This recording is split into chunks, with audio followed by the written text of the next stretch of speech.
ሰላም ጤና ይስጥልን ውድ የአሮማ ሚዲያ ቤተሰቦቻችን፣ የሰዓቱን ዜናዎች እንደሚከተለው እናቀርባለን። አብራችሁን ቆዩ።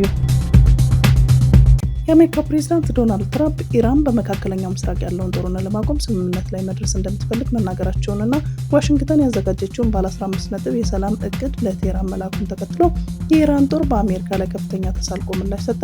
የኢራን ጦር ኃይሎች የጋራ እዝ ቃል አቀባይ ኢብራሂም ዞልፋቃሪ በኢራን መንግስት ሚዲያ በኩል በሰጡት መግለጫ አሜሪካ ያቀረበችው የድርድር ሀሳብ ውድቅ በማድረግ ዋሽንግተን ከማንም ጋር ሳይሆን ራሷን ከራሷ ጋር እየተደራደረች መሆኑን ተናግረዋል። ቃል አቀባዩ በአሜሪካ ላይ ባነጣጠረው ጠንካራ ትችት የውስጥ ትግላችሁ ደረጃ ከራሳችሁ ጋር እስከ መደራደር ደርሷል እንዲህ በማለት እንደኛ ያለ ሰው ከእናንተ ጋር ፈጽሞ ሊስማማ አይችሉም ሲሉ የትራምፕን አስተዳደር አጣጥለዋል። ከዚህ ባለፈ ዞልፋቃሪ አሜሪካን ኢኮኖሚዋን በሚነካ መልኩ አስጠንቅቀዋል። ዋሽንግተን የቀጠናውን ሰላምና መረጋጋት በኢራን ጦር ኃይሎች ብቻ ዋስትና የሚሰጠው መሆኑን አምና እስካልተቀበለች ድረስ የአሜሪካን ኢንቨስትመንቶችም ሆኑ ከጦርነቱ በፊት የነበረውን የተረጋጋ የዓለም የነዳጅ ዋጋ መቼም ቢሆን ወደ ቀድሞ ሁኔታ እንደማይመለሱ በማረጋገጥ የኢራንን የማያወላውል ያሉትን አቋም አንጸባርቀዋል። የዳንጎቴ የነዳጅ ማጣሪያ በራሱ ወጪ ለአፍሪካ ሀገራት ኤክስፖርት ማድረግ ጀመረ። የዓለም የነዳጅ ዋጋ መናርን ተከትሎ ግዙፉ የዳንጎቴ የነዳጅ ማጣሪያ ወደ ተለያዩ የአፍሪካ ሀገራት ነዳጅ መላክ መጀመሩን አስታወቀ። ባለቤትነቱ የአፍሪካዊ ባለጸጋ አሊኮ ዳንጎቴ የሆነውን የነዳጅ ማጣሪያ ፋብሪካ 456 ቶን ነዳጅ የመጀመሪያ ሽያጭ ለተለያዩ የአፍሪካ ሀገራት ልኬያለሁ ብሏል። አይቮሪ ኮስት፣ ካሜሮን፣ ታንዛኒያ እና ቶጎ የመጀመሪያ የነዳጅ ገዢ ሀገራት እንደመሆኑም ተጠቅሷል። በናይጄሪያ የሚገኘው የነዳጅ ማጣሪያ በቀን 650 ሺህ በርሜል ነዳጅ የማጣራት አቅም አለው። የማጣሪያው የስራ ኃላፊዎች ፋብሪካው የናይጄሪያ ፍላጎት አትረፍርፈው ለሌሎችም እንደሚበቃ ተናግረዋል። ለምስራቅ ምዕራብና ማዕከላዊ የአፍሪካ ሀገራት የኃይል አቅርቦት ደህንነትን ለማስጠበቅ ያስችላልም ተብሏል። የነዳጅ ኤክስፖርቱ በአፋጣኝ እንዲጀምር የተደረገው በመካከለኛው ምስራቅ የተፈጠረውን ግጭትና ያስከተለውን የኃይል እጥረት እንደሆነ የፋብሪካው ቃል አቀባይ ኤኤፍፒ ተናግረዋል። ከአፍሪካ ውጭም የነዳጅ ፍላጎት የሚያሳዩ ሀገራት እንዳሉ አስረድተዋል። በአውሮፓውያኑ 2024 የዳንጎቴ የነዳጅ ማጣሪያ ፋብሪካ በናይጄሪያ ስራ ከመጀመሩ በፊት ሀገሪቱ የነዳጅ ፍጆታዋን ለማሟላት ሙሉ በሙሉ ከውጭ ታስገባ ነበር።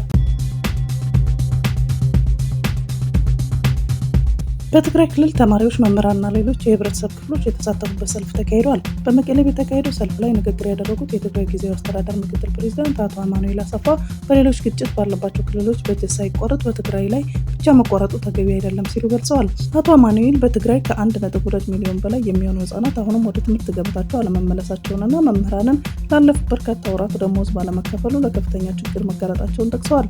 አክለውም የበጀት የነዳጅና ከዓለም አቀፍ ማህበረሰብ የሚመጡ የእርዳታ በጀቶች መታገድ በህዝቡ ላይ ከፍተኛ ጫና እያሳደረ መሆኑን ገልጸው ይህም ህዝቡን ለመቅጣትና ለማዳከም የታለመ ነው ብለዋል። መሰረታዊ ፍላጎት በመታገዳቸው ምክንያት ህዝቡ ከኢትዮጵያ በኃይል ተገፍቶ እንዲወጣ እየተደረገ ነው ያሉት ምክትል ፕሬዝዳንቱ ችግሩን በመለመን ብቻ የሚፈታ ባለመሆኑ የህዝቡ አንድነት እንደሚያስፈልግም አሳስበዋል። በሌሎች ጦርነት ባለባቸው የሀገሪቱ ክፍሎች ትምህርትና በጀት ሳይከለከል በትግራይ ላይ ብቻ መደረጉ ሁኔታው ሆን ተብሎ የታለመ መሆኑን እንደሚያሳይም ገልጸዋል። ሰኞ ሌሊት ኢራን ወደ እስራኤል ያስወነጨፈቻቸው ሚሳኤል በደቡባዊ የሀገሪቱ ክፍል በሃይፋ ክልል አንድ ህንፃ መመታቱ ተገልጿል። ቀደም ሲል የሀገሪቱ መከላከያ ከኢራን አቅጣጫ ሚሳኤል መወንጨፉን በመግለጽ አስጠንቅቆ ነበር።